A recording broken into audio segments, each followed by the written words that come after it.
कि एक मुख्यमंत्री जो जनता के लिए काम कर रहा था, केवल अपने पॉलिटिकल स्वार्थ के लिए उन्होंने अन्याय किया है, केवल एक संदेश देने के लिए कि वो कितने ताकतवर हैं। उन्हीं ताकतवर लोगों को मैं कहना चाहता हूं कि लोकतंत्र में सबसे बड़ी ताकत अगर किसी के पास है वो जनता के पास है। जनता ही सर्वोपरि है। हाल में जो चुनाव हुए हैं, ये अलग बात है कि जो लोग कहते थे 400 पार, उन लोगों को जनता ने बहुमत नहीं दिया। और जिस प्रदेश से हम लोग आते हैं, उत्तर प्रदेश में, जहां वो दावा करते थे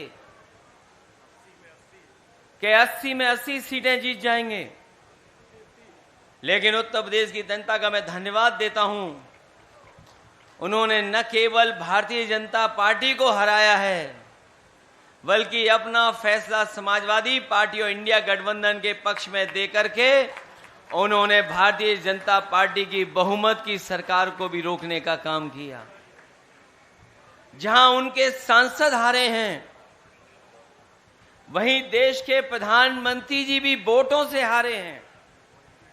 वो जीते जरूर हैं, लेकिन वोटों से वो भी हारे हैं। कहां 5 लाख के लगभग वोट से जीतने वाले थे, या वो लोग दावा कर रहे थे कि 10 लाख वोट से जीतेंगे, लेकिन प्रशासन अगर गिनती इधर उधर वाली जोड़ करके ना करता तो शायद वो भी 1.5 लाख से नीचे की जीत होती, उनकी उतनी भी जीत नहीं होती।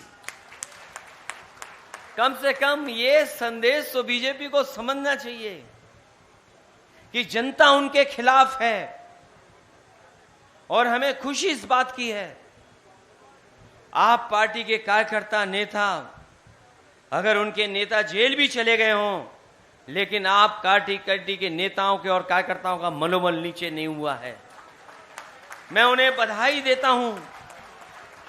वो यहां हमारे साथ नहीं है, अरविंद केजरीवाल जी, उनकी पत्नी मंच पर हैं, लेकिन एक एक कार्यकर्ता उनके साथ जुड़ा हुआ आज भी उनके साथ खड़ा होकर के उनके रिहाई के लिए लड़ाई लड़ रहा है। जहां ये सरकार एक मुख्यमंत्री को जेल भेज चुकी है, यहां हमारे साथी बैठे हैं, इन्होंने ऐसा अन्याय देखा है शायद लोकतंत्र में किसी ने भी अन्याय नहीं देखा होगा। और राजनीति में हो सकता है हमारी आपकी विचारधारा में हम कुछ स्वीकार करते हो, आप कुछ स्वीकार करते हो, लेकिन कभी ऐसा नहीं हुआ होगा कि पूरे के पूरे परिवार के साथ अन्याय हो जाए। केवल आदरणीय मोहम्मद आजम खान साहब को नहीं जेल भेजा, उनके परिवार के लोगों को भी, उनके तमाम सहयोगी साथियों को भी। यहां पर मुझे दिखाई दे रहा है जिन पर झूठे मुकदमे लगे हैं, कुछ दिन वो भी जेल हो आए, लेकिन वो डरने वालों में से नहीं है। इसलिए ना आप पार्टी का कार्यकर्ता डर रहा है, ना हमारे ये समाजवादी लोग डर रहे हैं। अगर हमारा रास्ता लड़ने का ही है, संघर्ष का ही है, तो हम लोग लड़ने और संघर्ष करने का रास्ता स्वीकार करते हैं। उनके स्वास्थ्य को लेकर के अरविंद केजरीवाल जी को जो चिंता है, जहां कार्यकर्ताओं को चिंता है, उनके परिवार और उनकी पत्नी को चिंता है, उतनी ही चिंता हम सबको है कि उनका स्वास्थ्य देखते हुए और एक मुख्यमंत्री को केवल पॉलिटिकल स्कोर अपना बेहतर बनाने के लिए अन्याय हुआ है। उनके खिलाफ जितने मुकदमे हैं सब खत्म होने चाहिए, उन्हें जेल से रिहा होना चाहिए।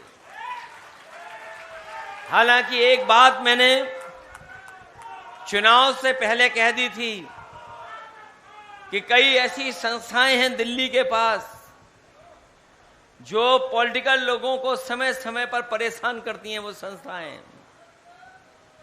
उन्हें न्याय नहीं देने देती हैं। मैंने हालांकि वो कहा था एक सीनियर जर्नलिस्ट से, उन्होंने अखबार में भी छाप दिया था, कई ऐसी संस्थाएं हैं जो जानबूझ करके पॉलिटिकल लोगों को बदनाम करने के लिए, उनको अपमानित करने के लिए, झूठे मुकदमे लगाने के लिए हैं।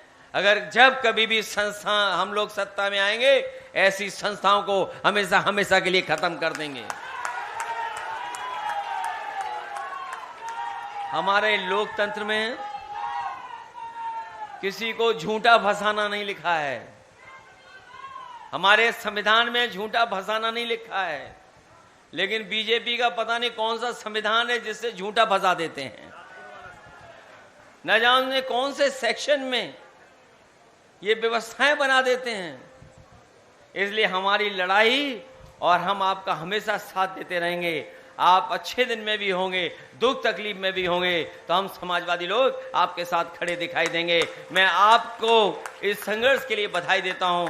मैं आपके पार्टी के लोगों को धन्यवाद देता हूं कि उन्होंने मौका दिया है आने का। मैं एक बार फिर श्रीमती सुनीता केजरीवाल जी से कहूँगा कि वो लड़ रही हैं, पत्नी होकर के भी वो लड़ रही हैं, वो अपनी जिम्मेदारी निभा रही हैं। हम उनके दुख तकलीफ में उनके साथ हैं और संघर्ष में भी उनके साथ हैं। हमें पूरा भरोसा है उनको न्याय मिलेगा।